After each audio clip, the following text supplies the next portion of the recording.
Hi, I'm Justin Moorman. And I'm Katie Thornton, and this is the Re-Education of Schools podcast, where we have open, honest conversations about how to better understand social-emotional learning, trauma-informed care, the whys behind student behavior, and how to help kids navigate it all as they go through school and life.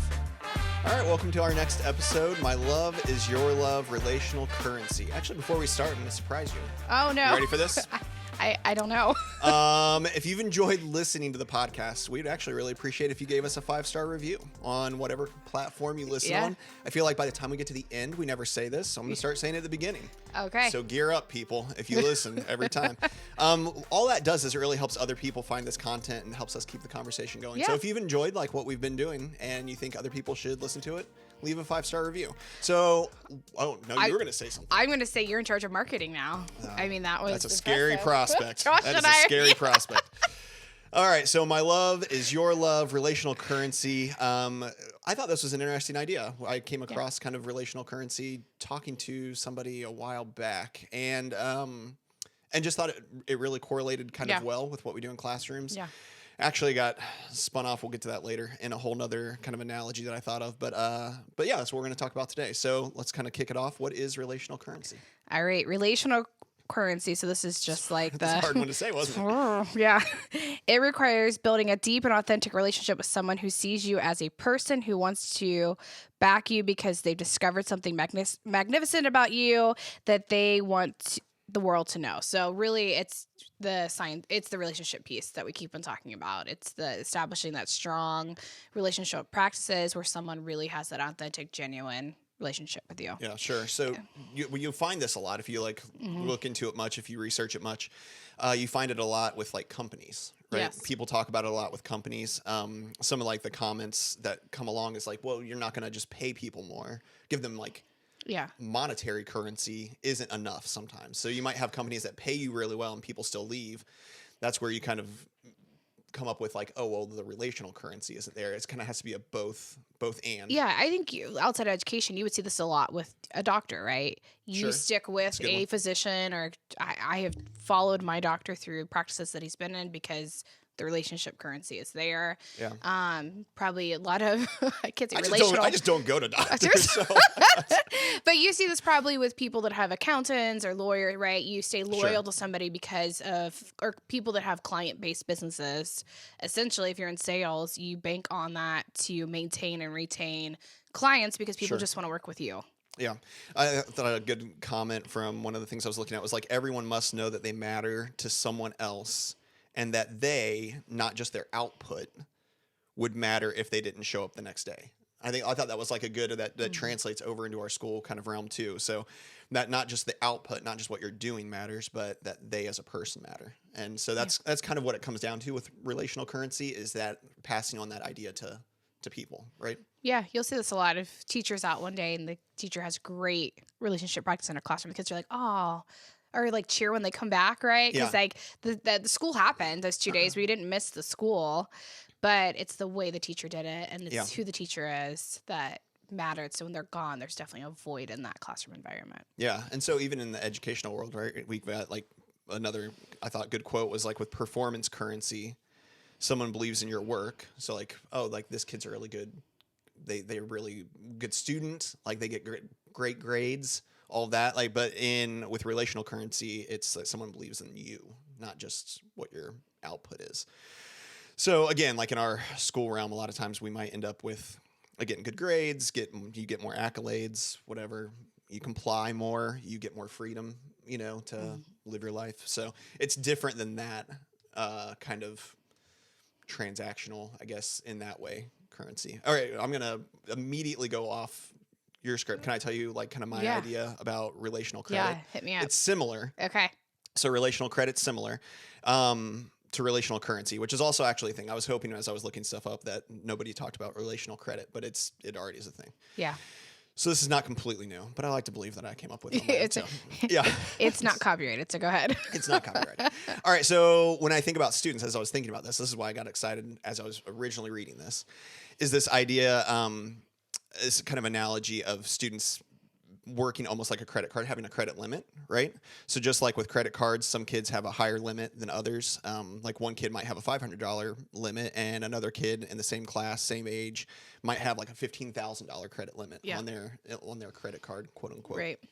And then every time we ask them to do something, like complete an assignment, listen to a lecture, participate in a group, that they're actually Go putting to the restroom and come back when you're supposed to. Sure. Right. Yeah, they're spending. Trust. Yeah, Yeah. they're spending. We're spending some of that relational credit, right, that they have, and then for us, like they eventually they're going to hit their credit limit. They can't spend anymore, right? So we can't ask them to do other things anymore because they've hit their limit. They have nothing else left to give.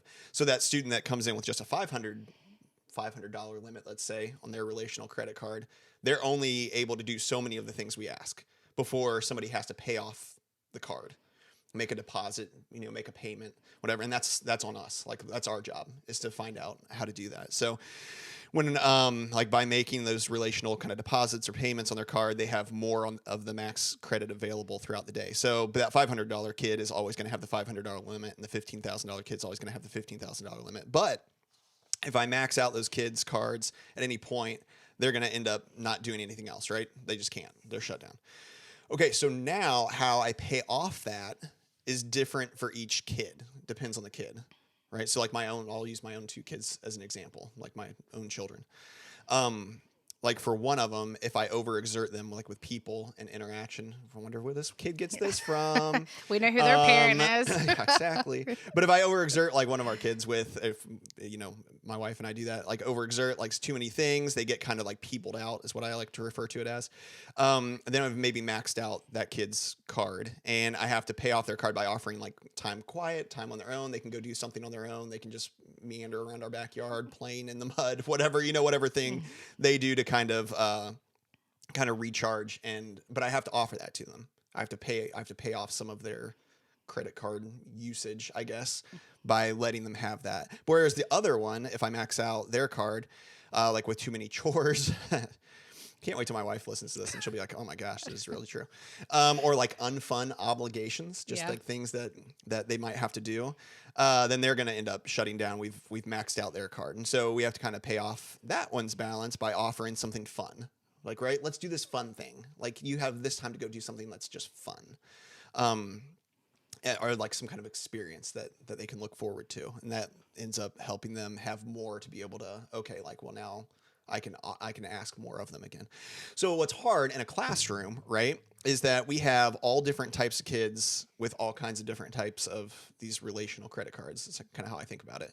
And all different kinds of max limits and things like that. And so what's easy is to be like, well, I treat all kids the same. It goes back to so many conversations that we've had on here. But you can't treat every kid the exact same and have the exact same expectations all the time, or offer the exact same payments, deposits that we offer them, right? To give them more that they can give back to us, more relational, I guess, currency that we give towards them. We can't offer the exact same thing to every kid because every kid's different and every kid needs different.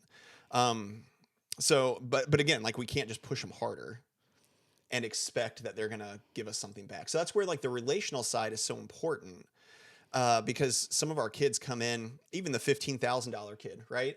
They may come in somehow having already spent $8,000 of their dollars for the day because it was a terrible morning at home. Mm-hmm. And we still have to be able to recognize, okay, like whenever they maxed out and what can I do for them to like give them a little bit. So my situation, again, I'm not a gen ed classroom teacher, but like my situation, there will be kids that I have that you can just watch them in my room. They have maxed out for that part of the day. And I have to be able to say, you know what, just sit there for you got the next 30 minutes, just sit there. Is it class time? Yes. Is your normal schedule that you'd be in class today? Yes. But do you clearly have nothing else to give? I have to be willing to make those payments, make those deposits into them and say, hey, you do what you need to do to like relax. Maybe for some of them that's watch a video. Can sometimes be a hot button for people if they're like, oh, they're just watching like a video. Some of them, it might be they read a book. Some of them, it might be they sleep. Drawing's a popular one. Drawing. Yeah, I've got several in my room that do a lot of drawing. But you have to be able to recognize that and then make those adjustments, not just like, well, they have to power through. Like everybody's got rough stuff in their life. I've currently had a student just had a really rough time, not at school, had a really rough time. And so knowing that, I was like, oh, their card, let's say, is maxed out. I know their card is going to be or real close to maxed out, just even when they come in. And so, and to be willing and of course, at our school, I talked to gen ed teachers and they're very willing, very understanding. And they're like, oh yeah, that makes a lot of sense. But we're going to back way off what we normally do and just let them be. Have a successful day, Yeah. right? And what's funny is we start off that way with this student. And what we saw from the student these days, this week, is that they actually got quite a bit done, quite a bit of work done throughout the day. But it had to start off with me being like, okay, like I'll pay into you first for a while, and then all of a sudden I can ask of you later. And so that's kind of my credit card example. Sorry, that was way longer than I even thought. No, I think that's a really good example. And you have to think, two things come to my head. First of all, is everybody comes in with a different credit score, right?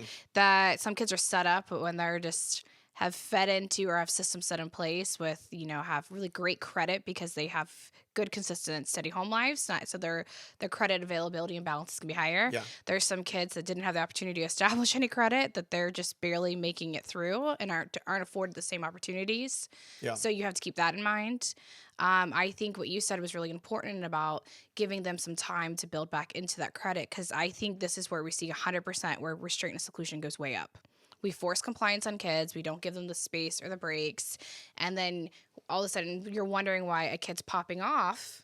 Well, it's because they have nothing left to give, and you're putting a demand on them. You're They still can't saying give. give, or I'm going to, this is, we probably another episode, but like the point sheets and all, that's why that does not work at all with this population of students, because you're asking for something they don't have it for you. And then eventually like, you know what? I'm done. You've asked. I'm at my max limit. And I think we have a lot of parents that listen to this episode. And I think one thing that I've taken away since we've met and I've tried to implement parenting wise, which you've been good about reminding me, but having your kids not overscheduled. Yeah. I think we see time and time again, their behavior is horrible at home. They're crying, they're tired, they're depressed and anxious, but they come home and we've got an activity every single night. So I think if parents hear anything, there's a limit to everybody's bank, Sure. So think about that when you sign your kids up for stuff. If they're in 2, 3, 4 things and you've got multiple kids and everybody's running around every day and there's never a sense of rest or feedback into your family, stop and think about that and think maybe we've hit our limit. Our credit limit's been, we need to have a couple low-key days at home. Well, and I think this same idea goes for us as the adults, right? Like, I think that's also it. Like, what's your max and how close are you to it? And so, and yet I think sometimes as teachers, we end up saying like, well, I still have to just keep pushing myself. I've clearly maxed out. I maxed out at 9:45 this morning. But I still am like, but somebody once said that we have to have this much amount of math every day and this much amount of reading every day. Or like, I've got however many periods of the day and I'm already at my limit. It's okay. Again, we always say this. It's not like if you were doing this 3 times a week, like it's not great. But every once in a while, if you're at your max limit or real close, take it easy. Like it's all right for your class to take it easy for a day. Yeah. And to not necessarily push and push and push, because man, that leads to all kinds of stuff again. It's all the mirroring, right, that we do. Like then all of a sudden the kids know that we're frustrated. They can see that. Like now we're frustrated because they're frustrated too. I was already frustrated. We have toxic school culture because now this person hates their job. Yeah, it kind of all feeds into each other in this like endless cycle of stuff. So yeah, I think those are all good things. Okay, so back on track. That was a big diversion, really.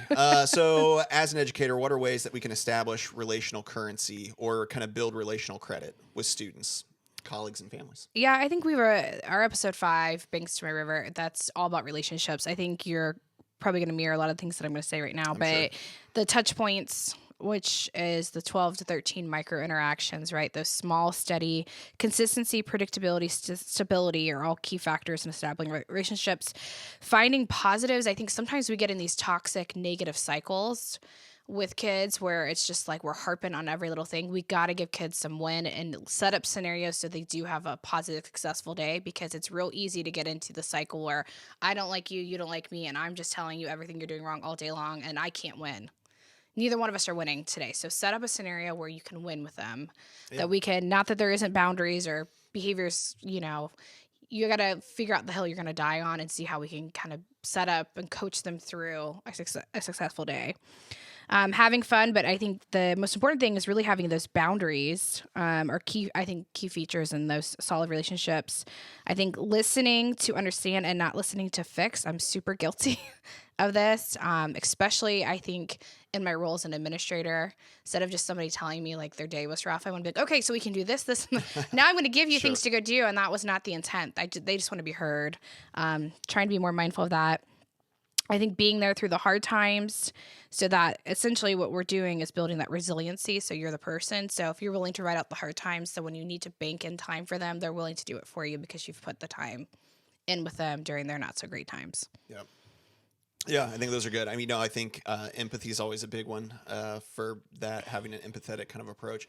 I also think like being authentic, and I think that actually becomes more and more important the older the grades are that you're like. So if you're in high school, kids know if you're not really being super authentic and being kind of being yourself, right?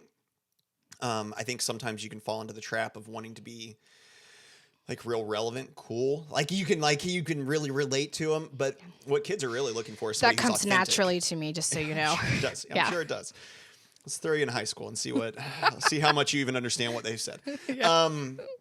But I think that's part of it, right? Is just still being an authentic, genuine person that cares about them. That's what kids and people in general are really looking for overall. I think having consistency too, not just trying to do these things when like you don't just try to pay off some of the kid's card or build relational currency just when you want something from the kid. Don't do that. Like, don't just be like, well, now I need you to do this, so I'm going to try to be nice. Like, it's got to be built in to the everyday culture of really your room and your relationship with the kids. I think that's really important. Again, you mentioned boundaries. There were 10 of them. I'm not going through all 10 of these, but yeah, I think that's all big. And then I think another one is like really that how we do have conflict resolution. Like if there is stuff that hasn't gone well, or if there's stuff that's maybe been different, whether that's a student has done something that's frustrating, or whether that's you've done something and you're like, like I said too much there. Like I was too harsh in that moment, which we all do because we're all humans. Yep. And we all have rougher days. But being willing then to go back and actually have the conversation with the kid, be like, hey, listen, like I was too harsh probably. I don't even know why. I'm tired, whatever, not an excuse. But like I just wanted to say sorry for that. And, hopefully that doesn't, mess with how we are moving forward or anything like that. I think those are important things to do.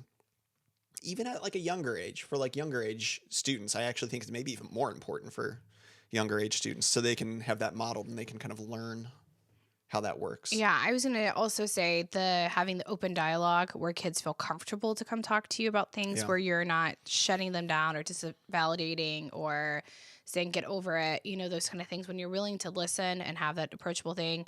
I also think it's really important. I always say this if I ever talk to a kid up in my office, like you just have to be 100% honest right now. I don't want to spend my battery life searching for what just tell me and then we'll be able to fix it right now. Yeah. But let's not make the problem bigger by not being 100%. Don't make me go investigate. Don't make me spend 2 hours doing this. Like if you're honest, and that always I think buys good credit. Yeah, absolutely. So kids will just come tell me now. And then trying to be really open and honest with kids too. I mean, obviously in all inappropriate ways, but I think that's a big part too. I mean, there are some times that kids will ask if they're allowed to do something. I don't know. I'm trying to think of a good example off the top of my head, and I'm not necessarily coming up with one. But like, I tend to not try to give fake excuses for why maybe a kid can't go down to the gym right now. If they're asking for that, I don't try to be like, well, like I think they're maybe cleaning the floor, like something that's ridiculous. I'm like, hey, listen, like I haven't been able to. You've kind of been all over the place today, and it makes me nervous that you may not follow directions with whoever you're asking to go down there with, or something like that, right? I just would rather be honest and open and like, and here's what you can do to like change my mind. Like, if you were doing these things, it might change my mind, but I just wanted you to know, like, I don't need to come up with like a fakey excuse or try to talk around it. Like, I'll just tell you why I'm why I'm thinking this, or why I'm making the decision I'm making, or why I'm asking you to do the thing or not allowing you to do the thing. But that's hard, I think, sometimes to do, because I think sometimes I don't know. I just see a lot of adults that shy away from that and want to come up with like an excuse that would just satisfy the student instead of just being kind of straightforward and honest. And then I think you get that a lot more back then. You get a lot more straightforward, honest, Yeah, like kind of responses back. I'm totally guilty because we were trying to. I mean, I wasn't pointing fingers. I mean, I did it the other. Yeah, because I did it the other day. I was like, we're just gonna get through the next thing, and then we'll talk about the next. And you were like, no, let's just be real honest. There's zero chance you're going out to recess. Yeah, and this isn't gonna happen. You're like, let's just be real honest. And I was like, I was dancing around a little bit just to kind of get the kid through the next thing because the recess was like 2 things away. Yeah, sure. But it was good. We needed to be said. It was done, and we dealt with it instead of one big thing instead of like, okay, in the 30 minutes we're gonna.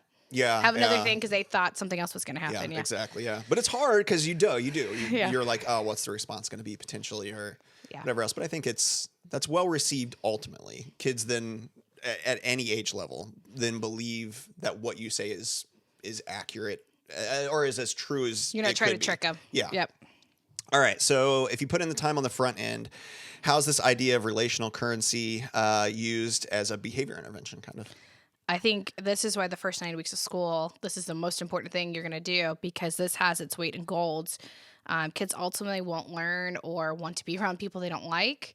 So if you don't spend the time doing that, this, I think, really solid, great educators I've seen and why I think a lot of success has come from a lot of good teachers that I know is because they are really great at relationship practices. Very different.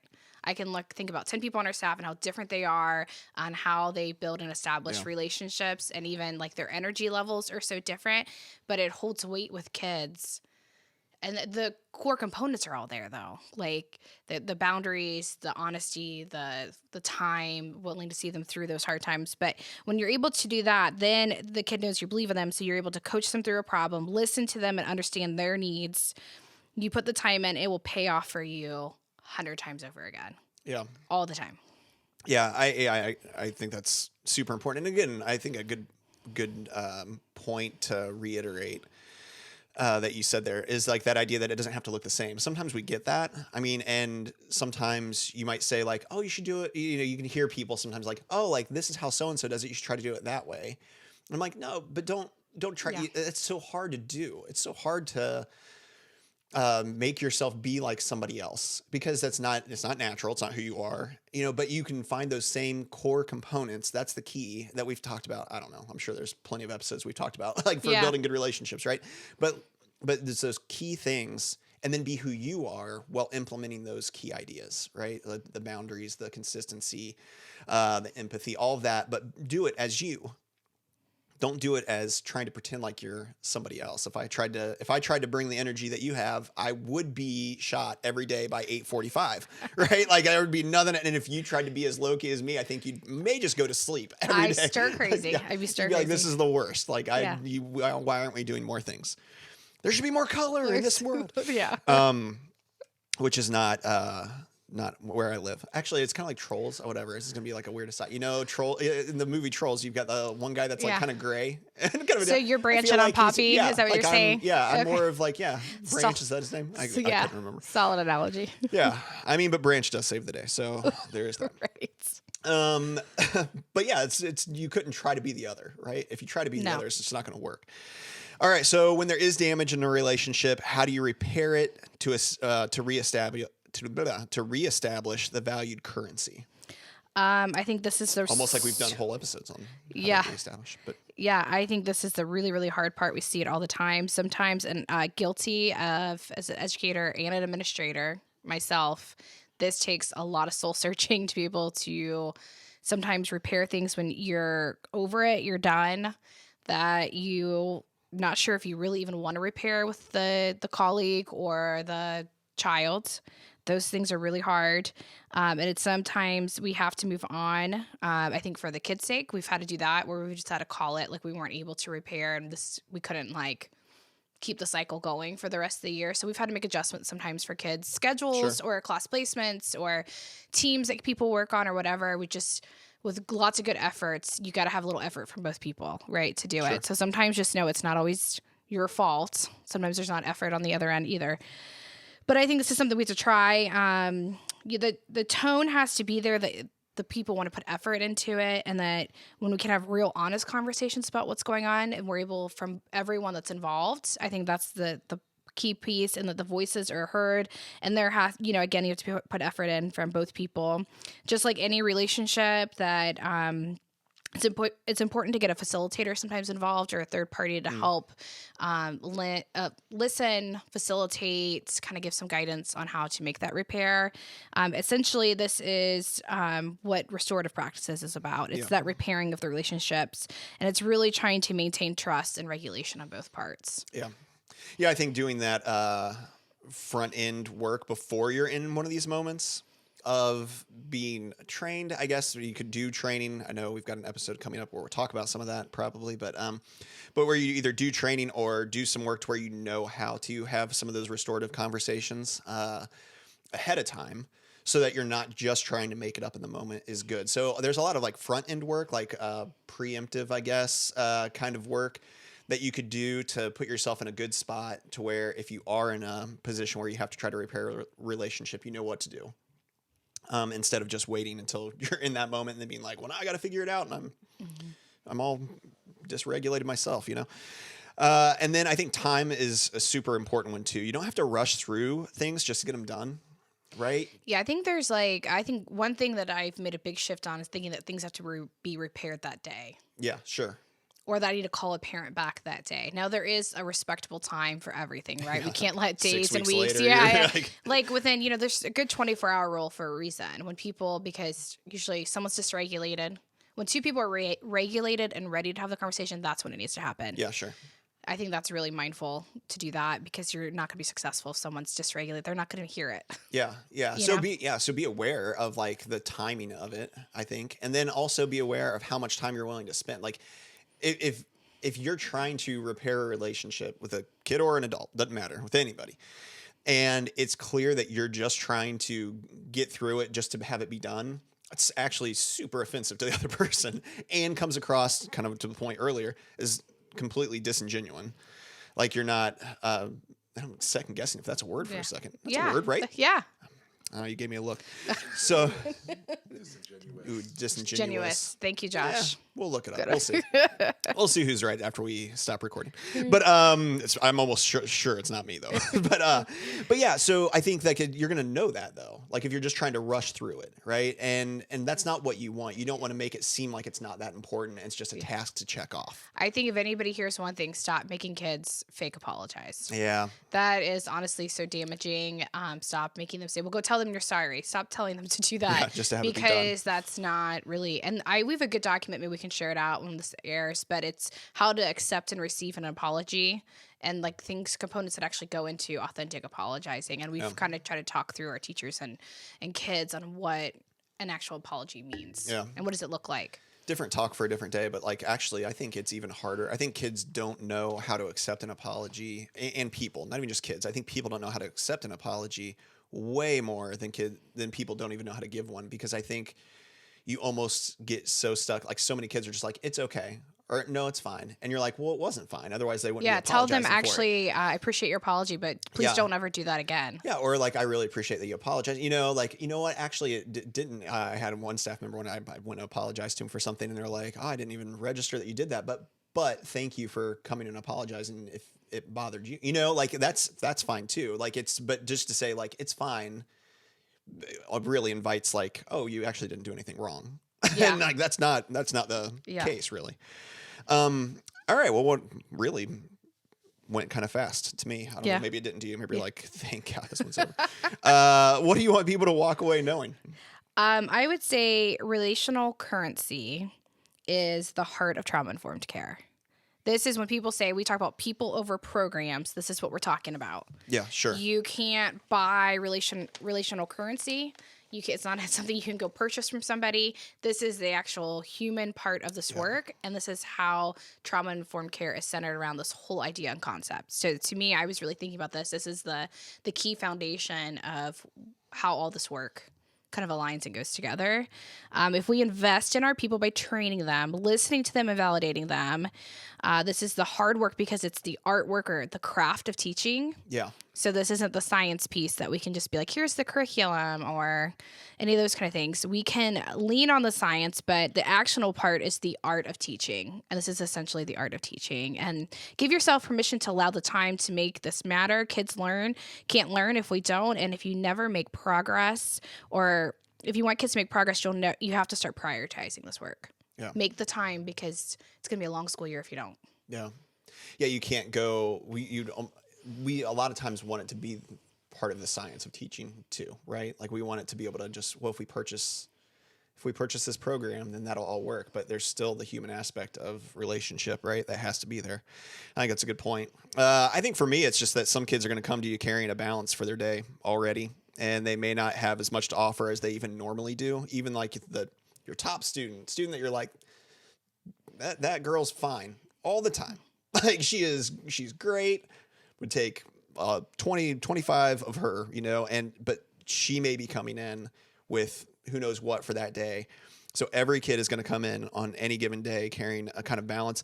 Doesn't mean you have to walk on eggshells or anything like that, but it's something to be aware of, right? Try to clock it. Try to be aware of where your students are. And part of that goes back to having good base relationships with them in the first place and to be able to know, which so many teachers are amazing at this. It's why they're teachers and in education, like, is what they want to do. It's part of what they're really great at, but just, it's never a bad reminder to just really be looking at your students and kind of clocking where they're at each day, and that you also have a relational credit limit too. I think that's important for me to say again. You and your colleagues. Yeah. Yes. Good point. Yeah. And your colleagues. So be aware of it and keep that paid off through true rest. Good episode on that. Episode number something. Yeah. Earlier that we did. Yeah. About how to get true rest and in the summer. Things like that. All right. That's it. Hey, we appreciate you guys. Hopefully if this was a helpful one, just even in how you think, because it's a little bit of a different mindset, I think, for relationships, a different way of like looking at it. Some of the content, some of the base of it is still the same, but I think the delivery of this hopefully is a little bit different, kind of a different kind of analogy, I guess, for how those relationships work. If you found that helpful, we would love for you to pass it on to somebody, have them listen, share, have them listen, and then talk about it with them. Say maybe your team or another parent that you're a friend with, to be like, hey, have you ever really thought about it this way? What did they say that was absolutely wrong? Like, what did they say was right? Let us know those things. We love to hear from you guys. But pass this on and keep that kind of conversation going about ways to think of how these relationships work with kids. Because sometimes we get so used to like the same educational way of talking about it. Maybe talk about it in a different way with your teams and people around you and see how that helps facilitate conversation. Go in and read your classroom. Start thinking about reading the room and thinking about where everyone's battery life is. Yeah. And just think about the ways we can start recharging. And that goes back to the idea of classroom regulation. And everyone's regulation bar too is different. So read the room and start investing back into some of these things. It will change how your class is set up. Yeah, absolutely. Man, we really appreciate you guys listening. Always do. Always appreciate the feedback and your willingness to share these conversations with others. Let's go out there and do the work. Let's do it.